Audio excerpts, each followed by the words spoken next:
And if you can bring people into the industry and give them something that they wouldn't have had, or they can hear from somebody that they've never heard of, or a story that inspires them to do their job better, I mean, that's them winning, but that's us winning as well. Yeah.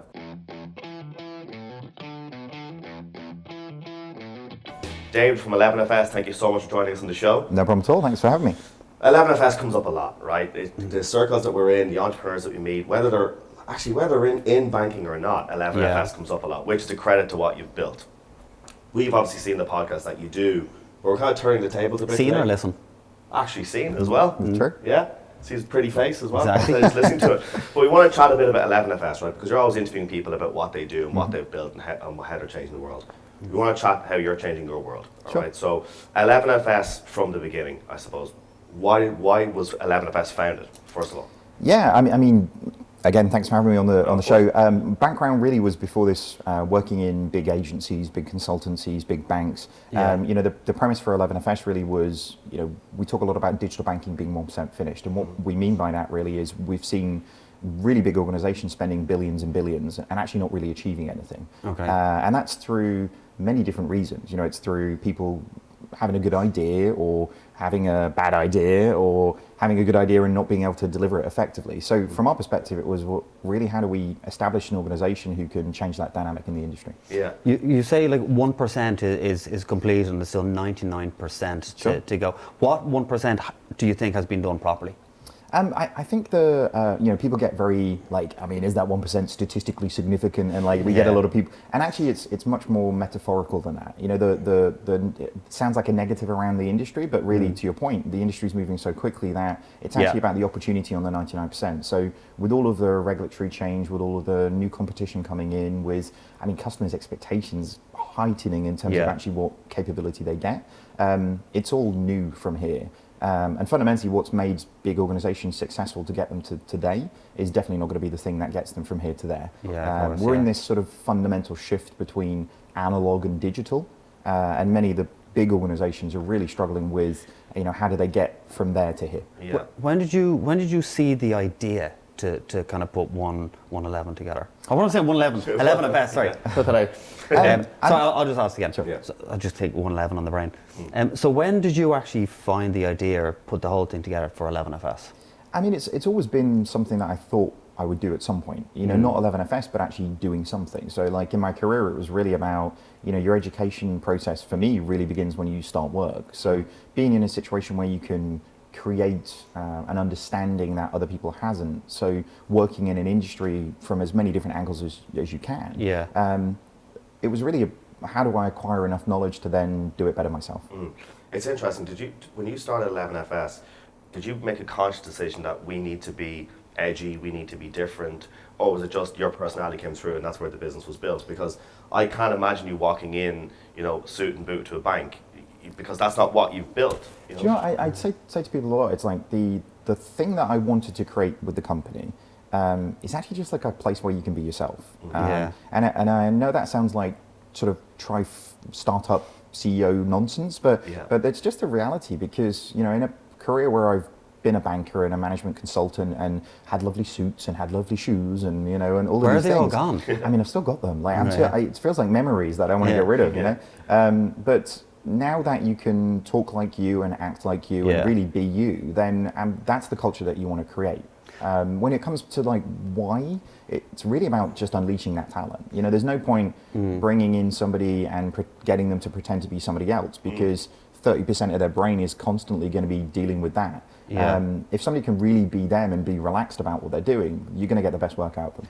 One thing that a lot of people know 11FS for is the podcast that you guys put together, Fintech Insider. Where did the whole idea come from that, and when did you start that? So when we started 11FS, we knew that, you know, with me and Jason and the other founders, like there was no way we could compete with a McKinsey or a Accenture or any of those guys, when actually they've got way more people and way more money just to spend on marketing. So, I mean, how do you sort of don't fight fair? You know, that really is the thing. So from our perspective, building a brand with, you know, trust and authenticity and expertise and, you know, the ability to be a little bit more clip about actually where it is, and actually the ability for us to all have a conversation and like put our hand up when we're wrong. That's not something that big brands are very good at. Definitely when I was at... They're always in PR mode, though. That's completely. I think it's, when I was at Gartner, I kind of lost my ability to speak in the first person. It was our belief or, Gartner's belief or Gartner's opinion. And actually creating the brand and creating the company that actually allowed us to do that. Yeah. But doing it in mediums and media that actually allows us to sort of create that content that can be shared or distributed globally. That's how you win, right? Yeah, of course. With McKinsey, right? Let's say McKinsey or whoever launches a podcast. Do you think it just wouldn't have the same impact? Because people in the industry, right, like 11FS, because it's cool. They launched a podcast and did the exact same thing, which people would look at that and go, I'm not going to listen to that because they're going to try and sell me something. Yeah. It may be boring, and they'll have these preconceived ideas. I think for sure. I think the ability to have your own opinion in a corporate level is really, really difficult. And and at the moment, that's our strategic advantage, really. Like, how do we retain that is the challenge as we scale into be a bigger and bigger organization. But it's one of the major pieces around our culture and our values that we really sort of embed. So, whether it's somebody like me or Sarah or Jason or whoever on the podcast, or whether it's just people in a meeting room doing business, that's the same principle that we apply to everything that we do. Yeah. I think the corporate tone and actually, how do you just communicate to humans like humans is just something big companies really need to work out, because if they don't, it's a slippery slope down. But see, I suppose like it's one thing where you're obviously leading 11FS, and if you're going to put a podcast together, you don't have to kind of pass or something. You don't have to worry about a boss kind of, oh shit, did I piss him off by saying this? Where I suppose when it comes to bigger corporations, they've got someone going, right, Graham, we're going to hire you, you're going to look after our podcast. And straight away, Graham's going to be real, okay, so here's the list of things I can't say. Sure. And it's like a job now where I suppose I think what you guys are doing, I put a lot of it down that is, as I said off camera, it's not your bread and butter. So you can have a little bit more fun with it. You're a little bit more relaxed with it. And you can kind of go, let's just have an open conversation. Yeah. A lot of it came from there's two origin stories. One of them was the great guys from Solaris Bank having a bunch of drinks in a bar in Bank. We were just like, everybody needs to listen to this type of conversation. Yeah. It's that insider information. It's the insights that you just wouldn't get if you were not in that bar having that conversation. Yeah. The other one I was with a guy called Neil Cross, who was the CIO of DBS in Nairobi randomly. Back of a taxi, similar instance, alcohol involved, like conversation in the back of the taxi. I was like, other people need to have this type of content for them, because we're crazy passionate about this industry. Yeah. I hope that kind of comes across a lot in the content that we do. Is we're really passionate about making an impact in the industry, and that's great because it just resonates really nicely with other people. There's no sort of it's not about us. There's no sort of preachiness about it being about, this is what 11FS does, buy some stuff, to your point. It's actually about the creation of value for people. And if you can bring people into the industry and give them something that they wouldn't have had, or they can hear from somebody that they've never heard of, or a story that inspires them to do their job better, that's them winning, but that's us winning as well. Yeah, of course. I think that's one thing that myself and Graham, have always kind of discussed as well, that, and especially you've met Gary Vee, you've had him on the podcast, we've also met Gary Vee, and we were on one of his shows. And one thing that really resonates with me is something that he said, and it was talking to brands that were trying to do something like this, a podcast or interviewing, whatever it might be, or just creating content. Create value. If you create value, people will come and watch. And brands need to get out of their head, stop selling. Yeah, if a big bank is going to go, right, we'll put a podcast together. Stop thinking that you need to sell the whole time, and just talk about problems in the industry, and just let people come to you. And there's no even mention of the company. It might be a little bit at the very end, but that's it. I think it's hard. Marketing has become so direct response. Yeah. I think particularly for big brands where they're like, well, we have a brand, we don't need to create a brand. Well, you do. You need to evolve those things. It's like culture. You don't build a culture and stop caring about it. You continually tend to it, continually move it forwards. Yeah. Creating value is just a way of working. So if you're constantly thinking about your community and your audience and actually how you can bring value to those guys, when you need them, they're there for you. If you don't and you treat everybody like a customer, then that relationship changes quite dramatically. So I think it's just a mindset between, we talk about products and services. I mean, we treat the podcast in the same way as we treat anything that we do at 11FS. It's a service we're creating. So for our listeners, it's a service we're providing. So we have they have an expectation on us of the quality and the quality of guests and the engagement that they'll get, and the fact that it goes out regularly, the fact that people are expecting it on a Monday and whatever.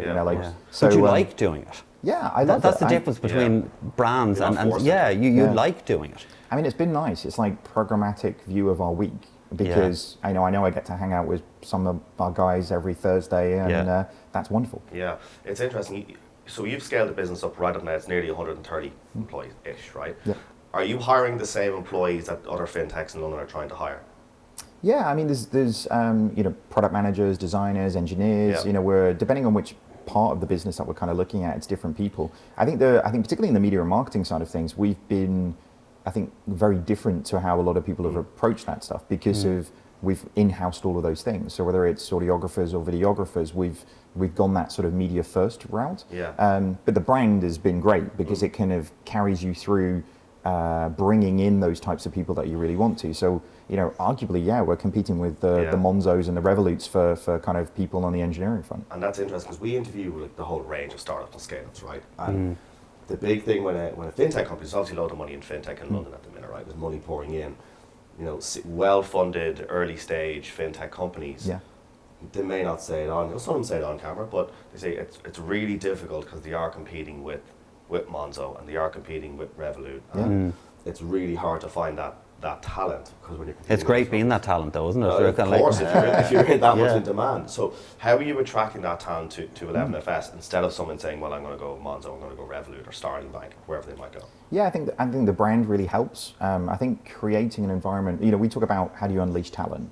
I think you can bring in exceptional people who can't play nicely with one another, and that's not the type of people that we want to be bringing in. So the sort of sustainability of the environment, the sustainability of the culture, I mean, getting projects that are the best things that people can work on, really, we understand that. I think people expect that every 3 or 4 years you're going to change jobs, but we want to, that little 11FS flag on their LinkedIn profile, we want them to have done their best work at that point. Okay. And if everything we set up, whether it's the culture or the projects or, the environment that we create, then I think that's the sort of magnetism that you can bring to it. I think equally it's the founding team magnets for other people. We've got one of the founders of Monzo, we've got, the ex-CTO of Nutmeg, we've got various different people in the mix, which just become magnetic for that. And I mean, the podcast really helps as well. The amount of people who will kind of want to just get engaged with that process.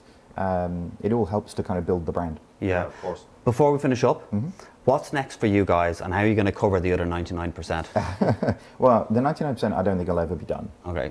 For me, this is a continually evolving process. So if anything, the banks that are standing still, it's going to get worse rather than better in terms of the percentage. Great. Next, we're building out a core banking system called Foundry, which I think is going to go stratospheric. I think this might be the thing that actually people know us for more than anything else in the next 18 months to 2 years.